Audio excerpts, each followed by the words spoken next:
आज का अपना टॉपिक है शिक्षा मनोविज्ञान और शिक्षा शास्त्र के अंदर अपना टॉपिक आज का मापन एवं मूल्यांकन की अवधारणा। शिक्षा शास्त्र के अंदर अपना टॉपिक क्या है आज का? मापन एवं मूल्यांकन की अवधारणा। अपना जो मापन एवं मूल्यांकन की जो अवधारणाएं हैं इसके अंदर हम कौन कौन सी चीजें पढ़ने जा रहे हैं उन चीजों को देखेंगे। तो सबसे पहले तो हम मूल्यांकन का अर्थ देखेंगे, उसके बाद जो मूल्यांकन है उसकी विशेषताएं देखेंगे, फिर मूल्यांकन की आवश्यकता क्यों है या उसकी प्रयोजनाएं क्या क्या है वो देखेंगे। नेक्स्ट हम क्या करेंगे, इसमें मापन और मूल्यांकन के अंदर क्या देखेंगे, अंतर देखेंगे। नेक्स्ट अपना क्या होगा, इसके अंदर मूल्यांकन के प्रकार यानी कि मूल्यांकन है उसके कौन कौन से प्रकार होते हैं। नेक्स्ट क्या करेंगे हम इसमें आदर्श मूल्यांकन की क्या देखेंगे, विशेषताएं देखेंगे। उसके बाद हम मूल्यांकन की जो प्रविधियां होती हैं उनको देखेंगे। नेक्स्ट क्या करेंगे, आदर्श प्रश्न पत्र का निर्माण, और फिर लास्ट में क्या पढ़ेंगे इसके अंदर ब्लूप्रिंट या अपना जो नीलपत्र होता है उसके बारे में देखेंगे। तो हम सबसे पहले देखते हैं कि मूल्यांकन का अर्थ क्या होता है। सबसे पहले अपने मूल्यांकन का अर्थ क्या होता है उसे देखते हैं कि जिन संसाधनों द्वारा हमें यह ज्ञात हो कि कार्य की समाप्ति पर पूर्व निर्धारित उद्देश्य की सीमा तक प्राप्त हुए हैं, ऐसे साधनों को ही मूल्यांकन कहा जाता है। नेक्स्ट शाब्दिक दृष्टि से देखें तो शाब्दिक दृष्टि से मूल्यांकन का अर्थ मूल्य का क्या करना होता है, निर्धारण करना होता है।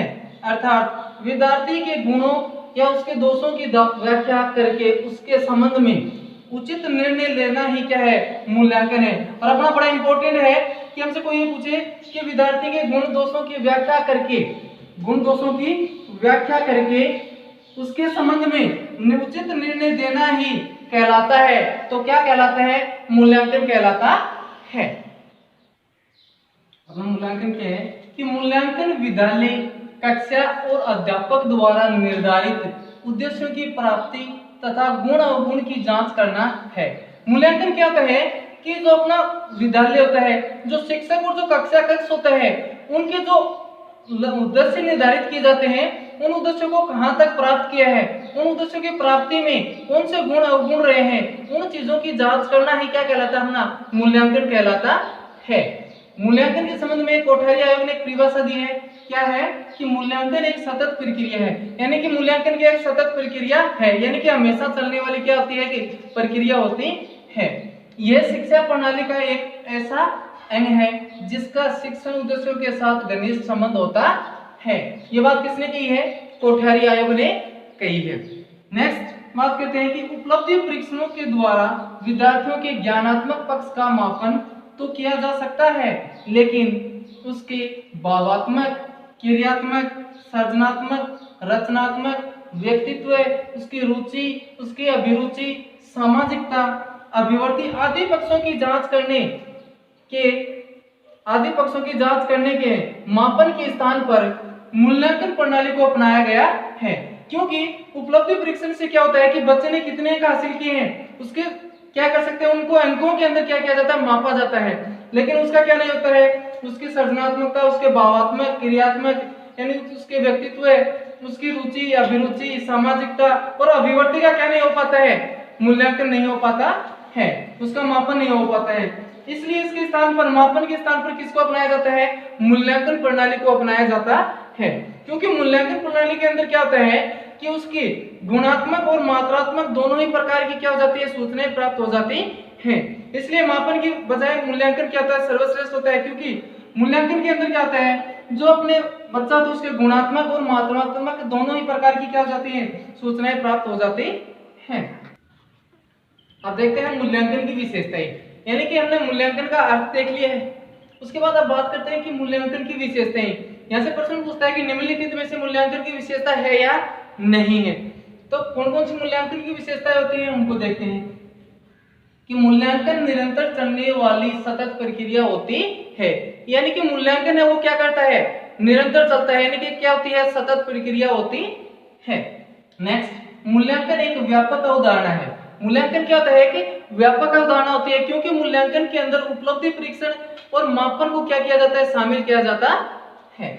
नेक्स्ट मूल्यांकन मात्रात्मक व गुणात्मक योग्यताओं का योग होता है। मूल्यांकन क्या होता है कि जो योग्यताएं, अपनी मात्रात्मक योग्यताएं और जो गुणात्मक जो योग्यताएं होती हैं, उन दोनों योग्यताओं का क्या होता है कि योग होता है। नेक्स्ट, मूल्यांकन व्यक्तित्व का बहुपक्षीय परीक्षण है। मूल्यांकन क्या होता है? व्यक्तित्व का बहुपक्षीय क्या होता है? परीक्षण होता है, क्योंकि मूल्यांकन के माध्यम से एक व्यक्ति के व्यक्तित्व का कि उसके अनेक पक्षों का क्या किया जाता है? मूल्यांकन किया जा सकता है। नेक्स्ट, मूल्यांकन कार्य की सफलता व असफलता का क्या करता है? निर्धारण करता है। नेक्स्ट, मूल्यांकन निदानात्मक और उपचारात्मक प्रक्रिया होती है। मूल्यांकन कहता है निदानात्मक और उपचारात्मक प्रक्रिया होती है। निदानात्मक का मतलब कहता है कि जो अधिगम करता है उसको विषय में किस विषय में किस तरीके की समस्या आ रही है उस चीज का पता करना, और उसके बाद उस समस्या का समाधान करना क्या कहलाता है? उपचारात्मक शिक्षण कहलाता है। नेक्स्ट, मूल्यांकन अधिगम प्रक्रिया को अग्रेसित और निर्देशित करता है, कि मूल्यांकन के कारण अपनी जो अधिगम प्रक्रिया होती है, जो सीखने की प्रक्रिया होती है, वो आगे बढ़ती है और सीखने को क्या मिलते हैं? निर्देश मिलते हैं।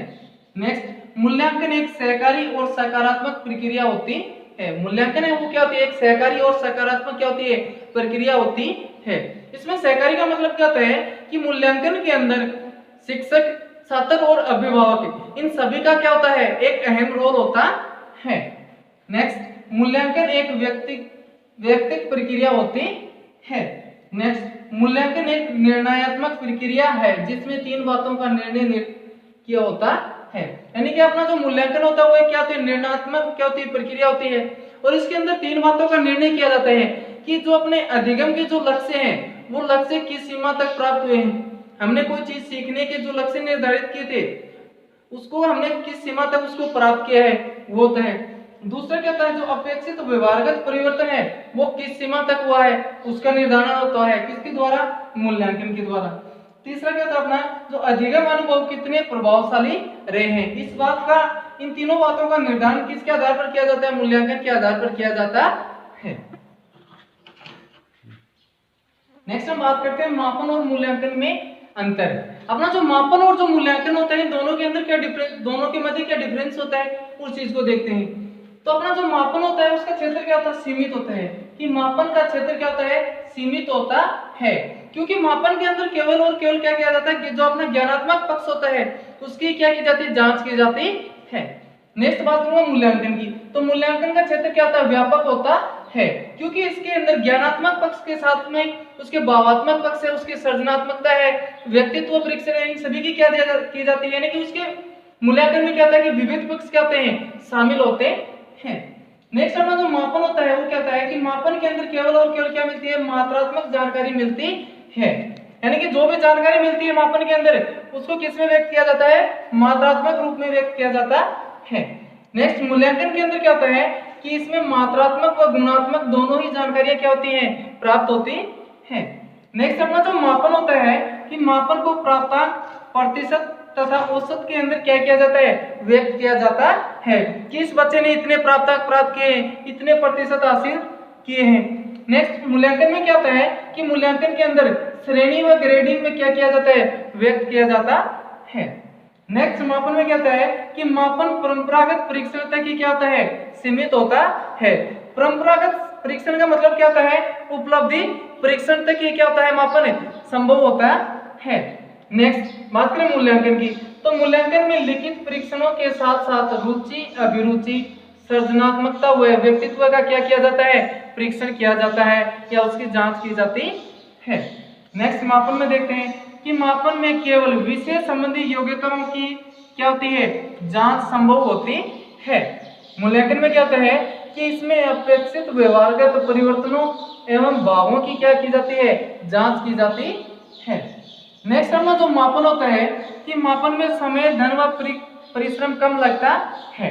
मापन के अंदर समय, परिश्रम और धन कम क्यों लगता है? कि मापन के वजह इसमें क्या नहीं होता है? निदानात्मक और उपचारात्मक शिक्षण नहीं करवाया जाता है। जबकि अपना जो मूल्यांकन होता है, मूल्यांकन में समय, धन और वह परिश्रम क्या लगता है? अधिक लगता है, क्योंकि मूल्यांकन के अंदर क्या होता है कि जो अधिगम करता होता है उसके सामने कौन कौन सी कठिनाइयां आती है, उन कठिनाइयों का पता करके उसका क्या किया जाता है? उपचारात्मक शिक्षण क्या करवाया जाता है। इसलिए मूल्यांकन के अंदर क्या होता है? समय, धन और परिश्रम क्या लगता है? अधिक लगता है। नेक्स्ट और लास्ट अंतर देखते हैं दोनों में कि अपना जो मापन होता है, मापन में निदानात्मक व उपचारात्मक शिक्षण किया जाना क्या नहीं होता है? संभव नहीं होता है। नेक्स्ट, मूल्यांकन में क्या होता है कि मूल्यांकन के अंदर निदानात्मक परीक्षण के साथ साथ उपचारात्मक शिक्षण भी संभव होता है, क्योंकि अपना जो मूल्यांकन होता है वो मूल्यांकन क्या होता है कि सुधारात्मक परीक्षण या प्रक्रिया होती है। हम बात करते हैं श्रेष्ठ मूल्यांकन या आदर्श मूल्यांकन की विशेषताएं। बात एक ही चाहे तो श्रेष्ठ मूल्यांकन बोलो चाहे आदर्श मूल्यांकन, तो इसकी विशेषताएं कौन कौन सी होती हैं उनको देखते हैं। तो सबसे महत्वपूर्ण विशेषता होती है वस्तुनिष्ठता। सबसे पहले कौन सी आती है, सबसे महत्वपूर्ण कौन सी है, वस्तुनिष्ठता। वस्तुनिष्ठता का अर्थ क्या होता है कि जब भी कोई परीक्षा या परीक्षण का आयोजन करते हैं और उनमें जो प्रश्न तो उन प्रश्नों का उत्तर यदि सभी का एक समान है तो वही गुण क्या कहलाता है, वस्तुनिष्ठता कहलाता है। यानी कि मूल्यांकन हेतु आयोजित परीक्षण में पूछे जाने वाले प्रश्न का सही उत्तर सबका एक जैसा हो तो मूल्यांकन का ऐसा गुण क्या कहलाता है, वस्तुनिष्ठता कहलाता है। जैसे अपने बहुचयनात्मक प्रश्न है, रिक्त स्थान पूर्ति वाले प्रश्न है, सत्य असत्य कथन और समूह मिलान इत्यादि प्रश्नों के उत्तर जांचकर्ता की रुचि, विचारों, अभिरुचि इत्यादि से प्रभावित नहीं होते हैं, क्योंकि इन प्रश्नों को वस्तुनिष्ठ प्रश्न कहा जाता है, क्योंकि उनका उत्तर होता है वो क्या होता है, सीमित होता है, निश्चित होता है। उनके ऊपर जांचकर्ता के यानी कि जो अंक प्राप्त होते हैं उन अंकों पर जांचकर्ता के मतलब विचारों, रुचि, अभिरुचि का कोई प्रभाव नहीं पड़ता है। नेक्स्ट विशेषता की बात करें तो विश्वसनीयता।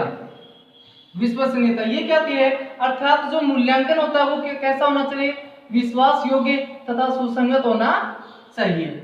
विश्वसनीयता का अर्थ कि उत्तर पुस्तिका अलग अलग परीक्षकों से अलग अलग समय पर बार बार जांच कराए लेकिन प्राप्तकों पर कोई प्रभाव न पड़े। यानी कि अपनी जो उत्तर पुस्तिका है उन्हें अलग अलग समय में अलग अलग चेक करता है या अपने अलग अलग जो परीक्षक होते हैं उनसे जांच करवाए, लेकिन जो प्राप्तक हैं उन प्राप्तकों के ऊपर अपने जो जांचकर्ता होते हैं उनके कोई प्रभाव ना पड़े, तो वो गुण कौन सा कहलाएगा, विश्वसनीयता का। क्योंकि पर उन्हीं परीक्षणों में विश्वसनीयता अधिक होती है जिनमें वस्तुनिष्ठता अधिक होती है। क्यों, क्योंकि जो वस्तुनिष्ठ जो प्रश्न होते हैं उनका उत्तर क्या होता है, सीमित होता है। इसी कारण अधिक विश्वसनीयता किसमें पाई जाती है, जो वस्तुनिष्ठ जो परीक्षण होते हैं, जो प्रश्न होते हैं उनमें अधिक विश्वसनीयता पाई जाती है। नेक्स्ट अपना जो सर्वश्रेष्ठ मूल्यांकन है, जो अपना आदर्श या श्रेष्ठ मूल्यांकन है, उसकी विशेषता क्या, वेधता। वेधता का मतलब क्या होता है कि परीक्षण का आयोजन जिस उद्देश्य की प्राप्ति के लिए किया गया है, यदि उस उद्देश्य को प्राप्त करने में वह सार्थक सिद्ध होता है तो वह मूल्यांकन कैसा है, वैध है, अन्यथा नहीं। तो ये क्या बताता है कि जिन उद्देश्यों को लेकर परीक्षण का आयोजन किया गया है, यदि परीक्षण उन उद्देश्यों को प्राप्त करता है तो मूल्यांकन का यह गुण क्या कहलाता है, वैधता कहलाता है। अर्थात मूल्यांकन हेतु निर्मित परीक्षण त्रुटियों से मुक्त हो और शुद्ध होना ही क्या कहलाता है, वैधता कहलाता है। ये नहीं कि अपना जो प्रश्न अपनी जो परीक्षा है उसमें सिलेबस या पाठ्यक्रम से बाहर से प्रश्न आना, प्रश्न पत्र का सही न छपना या क्रम का भंग होना, ये सभी किसको दर्शाते हैं कि इसमें क्या नहीं है, वैधता नहीं है। नेक्स्ट अपनी कौन सी विशेषता आती है, विभेदकारिता। विभेदकारिता क्या होता है कि जो अपने प्रतिभाशाली, औसत और जो पिछड़े बालक होते हैं उन सभी को क्या करना, अलग अलग करना, यही गुण क्या कहलाता है, विभेदकारिता कहलाता है। क्या बताता है ये कि परीक्षण का वह गुण जिसके द्वारा प्रतिभाशाली, औसत तथा पिछड़े विद्यार्थी काफी हद तक अलग अलग हो जाएं, वही क्या कहलाता है, विभेदकारिता कहलाता है। अर्थात अधिकतम, औसत और न्यूनतम अंक प्राप्त करने वाले को अलग अलग करने में सहायता मिल सके। यानी कि जो विद्यार्थी अंक प्राप्त कर रहे हैं, अधिकतम, औसत और जो न्यूनतम अंक प्राप्त कर रहे हैं, यदि उनको अलग अलग करने में क्या है, सहायता देता है, तो वो क्या अपना विभेदकारिता है। नेक्स्ट, लेकिन विभेदकारिता पैदा करने के लिए परीक्षण का कठिनाई स्तर क्या होना चाहिए, उचित होना चाहिए। ये नहीं है कि हमें विभेदकारिता का गुण या उसकी विशेषता को पैदा करने के लिए जो परीक्षा का जो स्तर है वो क्या हो, कठिन हो, नहीं, लेकिन क्या होना चाहिए, वो उसका कठिनाई स्तर वो क्या होना चाहिए, उचित होना चाहिए। उदाहरण के लिए कि एक परीक्षा में सभी विद्यार्थी उत्तीर्ण या अनुत्तीर्ण हो जाते हैं, यानी कि कोई भी एक परीक्षा है जिसका आयोजन किया गया है उसमें जितने विद्यार्थी थे वो सारे के सारे या तो क्या हो जाते हैं, उत्तीर्ण हो जाते हैं या अनुत्तीर्ण हो जाते हैं। तो ये है, इसका अर्थ क्या है कि परीक्षण में क्या नहीं है, विभेदकारिता नहीं है। बात करते हैं अपनी नेक्स्ट विशेषता की, व्यापकता। व्यापकता का क्या होता है कि परीक्षण में व्यापकता का अर्थ यह है कि अधिगम के सभी पक्षों से संबंधित प्रश्न पूछे जाने चाहिए। यानी कि अधिगम से संबंधित जितने भी पक्ष होते हैं उन पक्षों से संबंधित क्या करना चाहिए, प्रश्न पूछे जाने चाहिए। जैसे ज्ञान है, ज्ञान उपयोग है, अवबोध है, रुचि है, अभिरुचि है और इन अभिवर्ती है, इन सभी से संबंधित उस परीक्षण के अंदर क्या किया जाना चाहिए, प्रश्न पूछे जाने चाहिए। वही क्या कहलाता है, व्यापकता कहलाता है। नेक्स्ट अपना है व्यवहारिकता। नेक्स्ट क्या है, व्यवहारिकता। ये क्या है कि अर्थात मूल्यांकन हेतु परीक्षण ऐसा हो जिसे व्यवहार में क्रियान्वित किया जा सके। यानी कि ऐसा मूल्यांकन का ऐसा तरीका होना चाहिए जिसको क्या किया जा सके, एक व्यवहार में क्रियान्वित किया जा सके। नेक्स्ट और लास्ट विशेषता कौन सी है, स्पष्टता। नेक्स्ट और लास्ट विशेषता कौन सी है, स्पष्टता। कि परीक्षण की भाषा सरल, स्पष्ट व क्या होनी चाहिए, सुबोध होनी चाहिए। भाषा शब्दों का जंजाल नहीं होना चाहिए। यानी कि अपना परीक्षण वो ऐसा होना चाहिए कि प्रश्नों की जो भाषा है उसको बच्चे आसानी से समझ सकें और उसी के आधार पर क्या कर सके, अपना उत्तर दे सके। भाषा, कठिन भाषा का जंजाल नहीं हो।